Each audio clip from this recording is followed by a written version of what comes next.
In 1960, not long ago in the calendar of history, a new Navy began to emerge.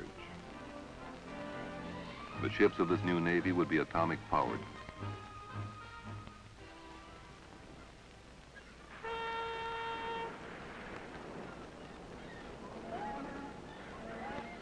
Now this new Navy has come to life, the most flexible instrument of sea power ever known.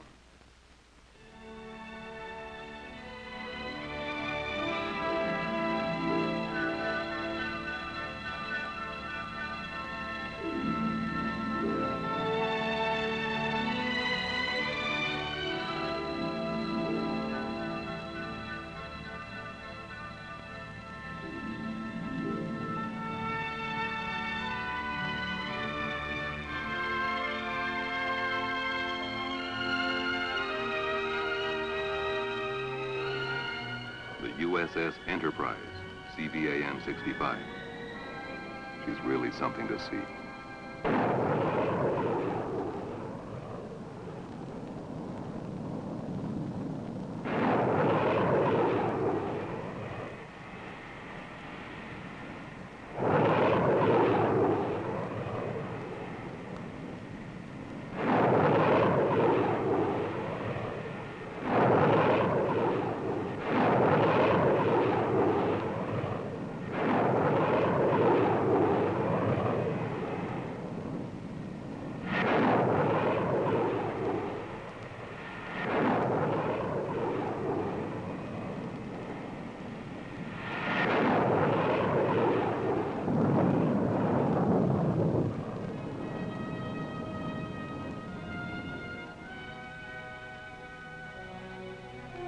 But maybe to understand this ship and all she represents, you'd have to have grown up with carriers.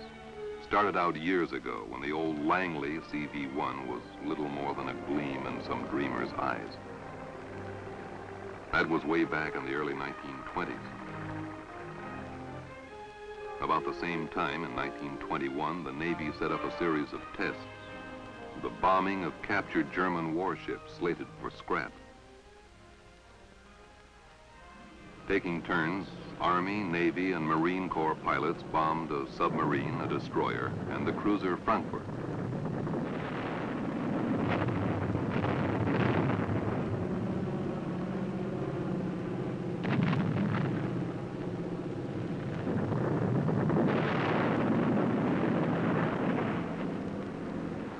Anchored and defenseless, they were easily hit, and all three sank.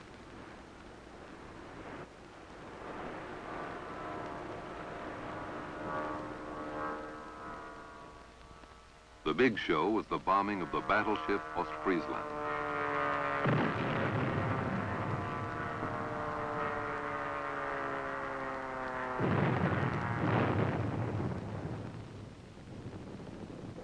After a second low-altitude attack with 7 2,000-pound bombs, Ostfriesland went down.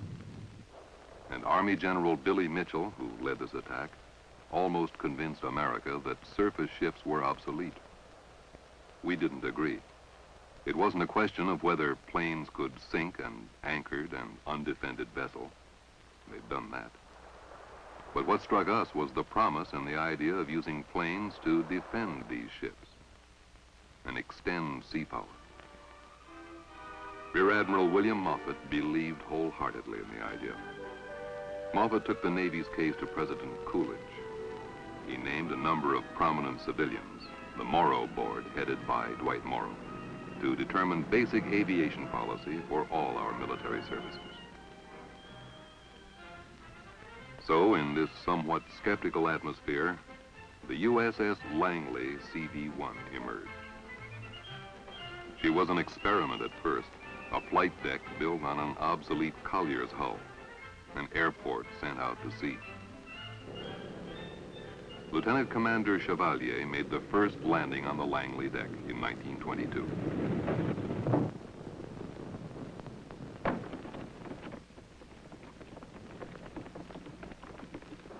For the next few years, Navy pilots and the Langley crew worked hard to master the complex techniques for handling both the carrier and her planes.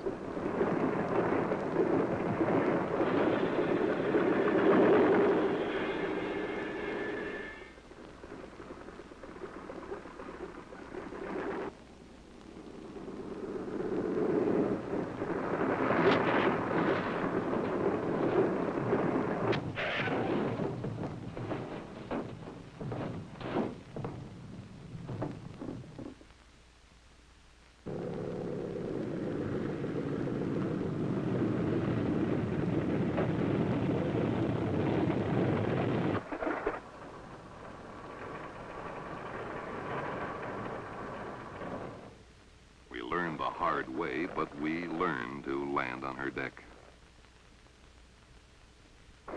We also worked hard at learning to take off and at air navigation, gunfire spotting, and aerial gunnery. The early 1920s also saw the development of catapults, arresting gear, a faster elevator to clear the flight deck, safe fuel handling techniques, a landing light system, and all the other hardware needed to launch and land, to refuel and maintain aircraft at sea. All our early work was complicated by the progress made in aircraft design from 1925 to 1930.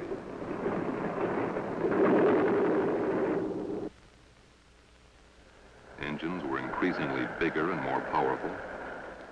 Planes got heavier and yet flew higher, farther, faster almost every day.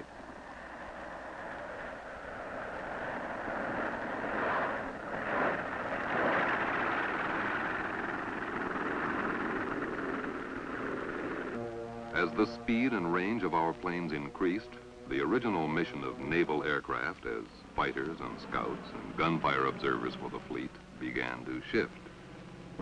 Pilots began to experiment with different methods of bombing.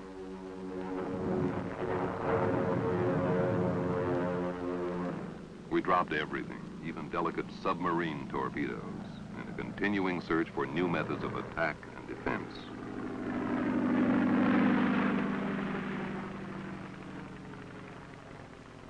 All this while, we were doing more than learning the mechanical and flight techniques of operating the carrier and its planes. We were also developing carrier doctrine, the theory of how the naval air arm should operate, including some new ideas of the strategy, the maneuvers the carrier-supported fleet might use in war. Not everyone always understood the big changes underway. In 1926, the Morrow Board had refused the Navy a separate air arm. This was a disappointment to men like Admiral Moffett, who even then foresaw war in the Pacific and the role of naval air and carriers in that war. But Moffett took it gracefully, I thought. Hell, he said, we won't secede from the Navy over this. We'll take it over. So what we'd learned on the Langley was applied to two new carriers that joined the fleet in 1928.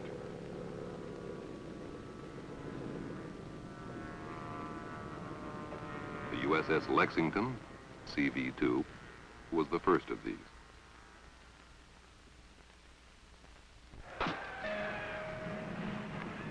Then came the Saratoga, CV-3. Lexington and Saratoga were improvements over the old Langley.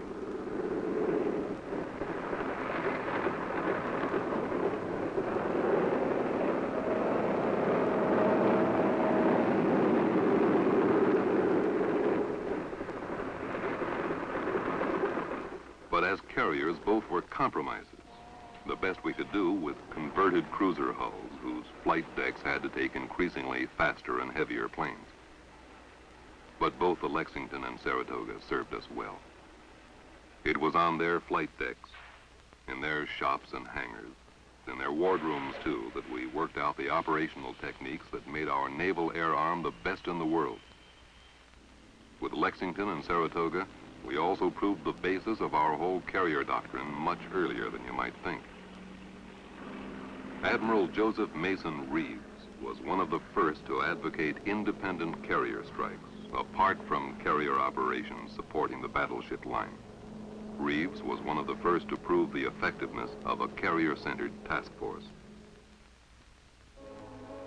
Fleet Problem 10 was held early in 1929 to test naval and shore defenses of the Panama Canal against a conventional battleship attack.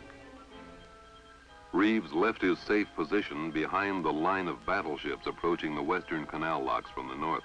He brought Saratoga through a wide sweep south of the canal zone.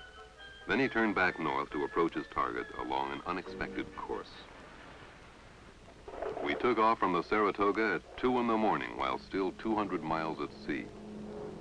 Nobody'd ever done that before.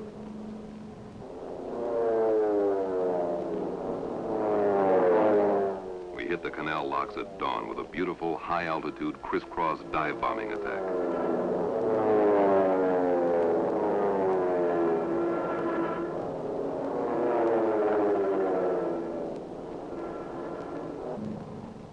Nobody's ever done that before either.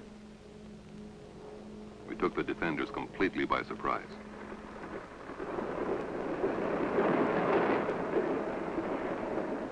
Joe Reeves was delighted, so were we. We knew this was really the first unveiling of carrier aviation. Others knew it too.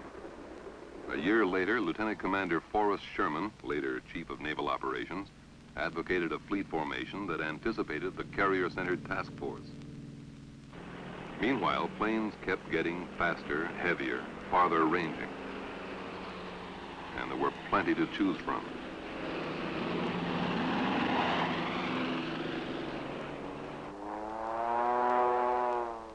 In the early 1930s, Navy test pilots found themselves flying one new model after another. Some were dogs, but others, like the F-4B, became workhorses for the fleet.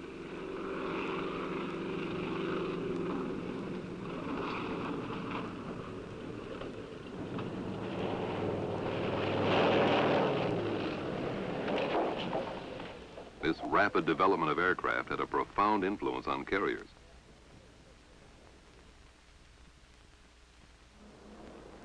The USS Ranger, CV-4, was the first carrier built from the keel up as a carrier.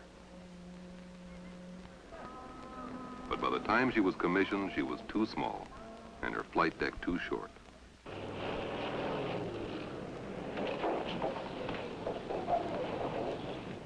Her arresting gear was unable to handle the faster and heavier planes still coming along.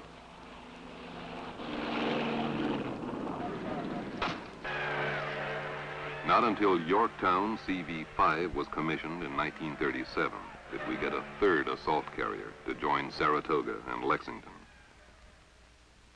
By this time, flight techniques and aircraft design had progressed enough to justify steady building. Enterprise, CV-6, and Wasp and Hornet, CV-7 and 8, were all commissioned before 1941. As these new carriers joined the fleet, we continued to sharpen the techniques and tactics involved in their use. During fleet maneuvers in 1938, Vice Admiral Ernest J. King foreshadowed the Japanese attack of 1941 with a practice strike against Pearl Harbor. Ernie King was a cantankerous old curmudgeon, but a genius with carriers. He followed his Pearl Harbor attack with a successful strike against Mare Island Navy Yard. In 1939, King's Carrier Division 1, the Saratoga and Lexington, was joined by the new Yorktown and Enterprise, making up Carrier Division 2 under Rear Admiral William F. Halsey. Together, Ernie King and Bill Halsey gave us a preview of how World War II was going to be fought. And so on the eve of that long-foreseen war with Japan, the planes, the carriers, the doctrine, and the great carrier commanders who'd lead us to ultimate victory were there.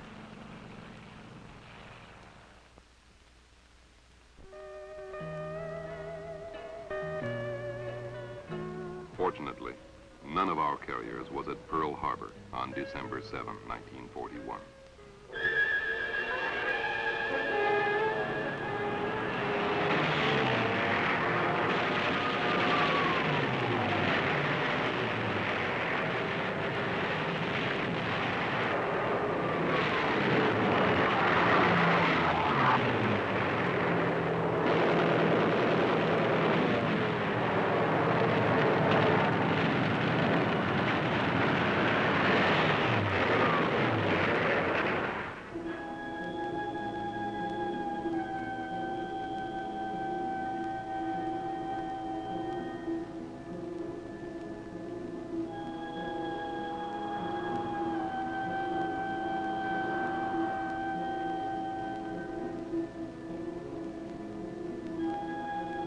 After that carrier-based Japanese attack, no one, as Admiral Nimitz pointed out, could doubt the effectiveness of naval aviation.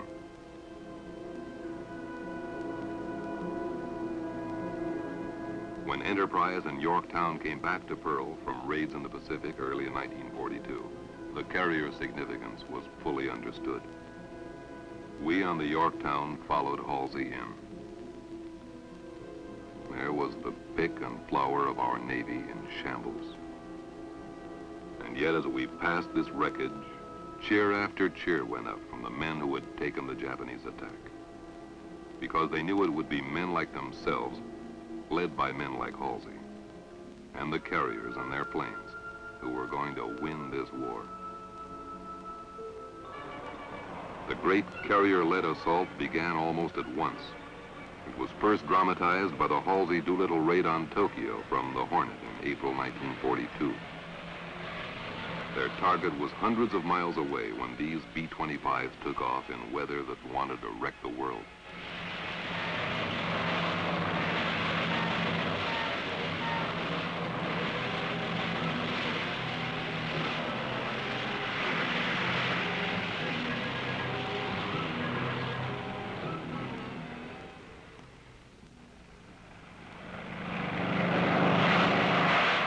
Then the carriers and their planes really got underway.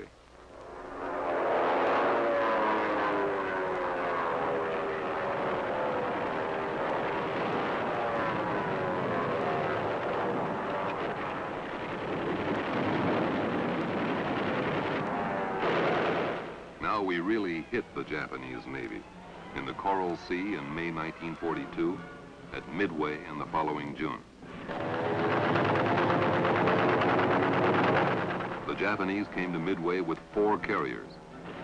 We sank all 4. This helped to ensure our successful landing on Guadalcanal in August.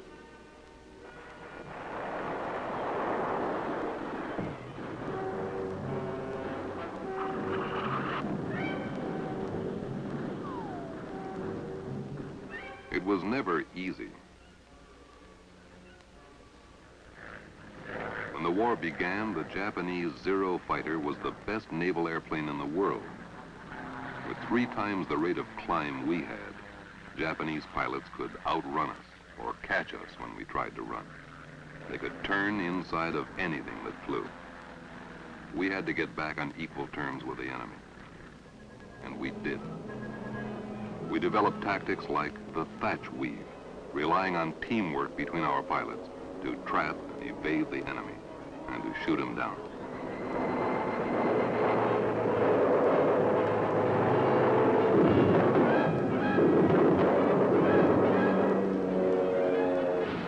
We also developed better planes. First, the F-6F.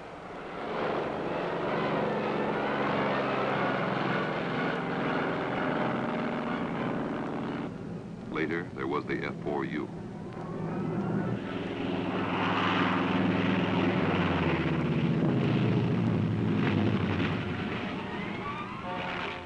Meanwhile, Essex-class carriers joined the fleet. Now, under Ernie King as Chief of Naval Operations, with Nimitz, Halsey, Mitcher, and Spruance, we swept across the Pacific from victory to victory at sea and in amphibious invasions ashore.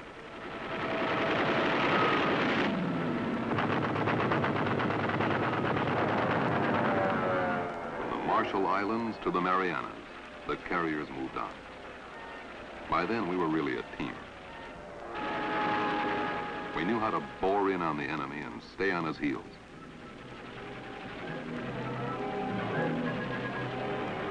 In this great drive across the Central Pacific, the carrier and her planes came into their own. The Battle of the Philippine Sea in June 1944 brought out the Japanese fleet and cost them 3 more carriers and most of their remaining planes.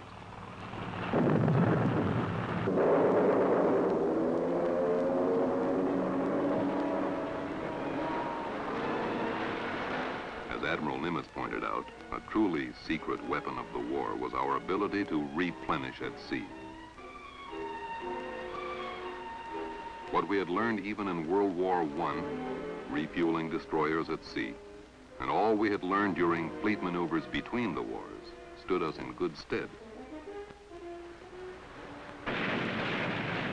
By the time we came to the Battle of Leyte Gulf in October 1944, the Japanese were desperate. Now they resorted to desperate measures.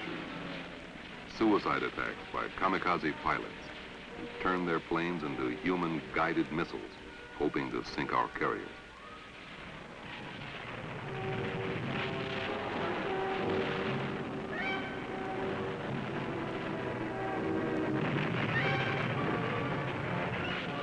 Most of the kamikaze pilots were shot down.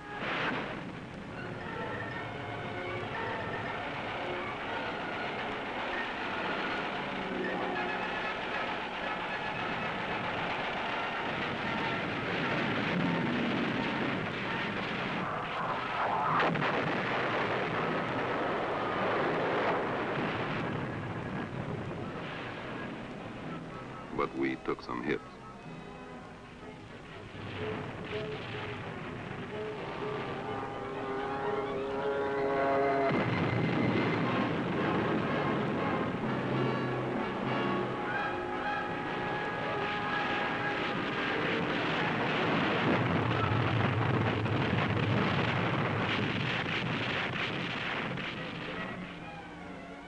After Okinawa and Iwo Jima, the war was all but over.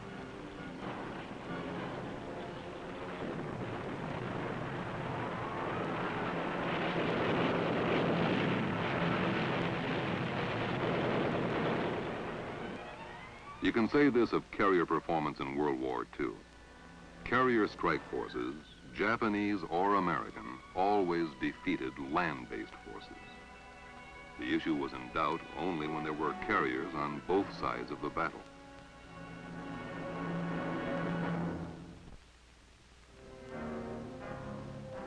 It wasn't until after the war that carriers knew another threat. This came from the new high-speed jet aircraft. Their speed and weight and the added load of the original heavy atom bomb first seemed to indicate that any jets meeting other operational requirements might be too heavy and too fast for carrier landings.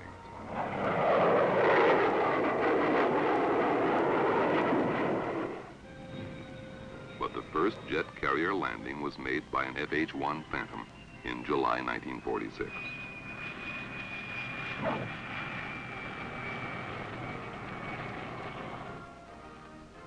The first jet squadron qualified on the Saipan in May 1948.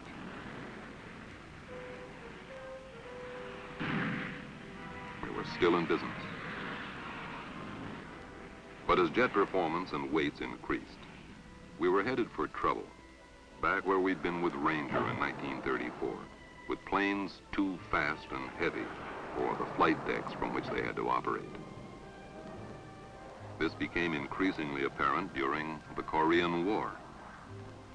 We began to hear an echo of Billy Mitchell's old argument. Carriers, all surface ships, were obsolete in this age of atomic weapons and jet airplanes.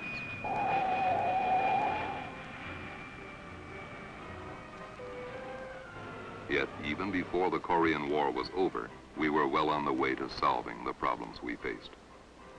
Flight decks were strengthened to take the heavier weight of landing jets. In February 1952, we were taking a second look at the old catapult for launching these heavy planes.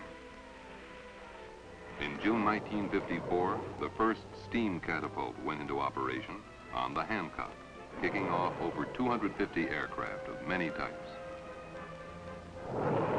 Meanwhile, in 1952, we began looking into the idea of an angled deck on which high-speed jets could land without danger. The first angled deck was installed on the Antietam. Steam catapults and angled decks were incorporated into Forrestal-class carriers that began to appear in the mid-1950s. From their 720-foot decks, we could now launch jets carrying atomic bombs and oncoming long-range fighters like the Mach 2 F-4H. By 1955, we were working out a better landing system for these faster planes. A mirrored landing system was installed on the Bennington.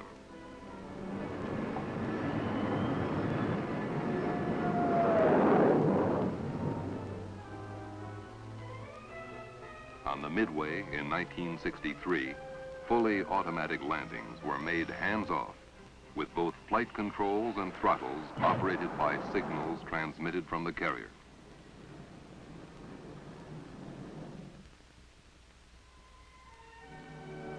And so the carrier survived, evolving into an even more effective ship than those whose names are legendary.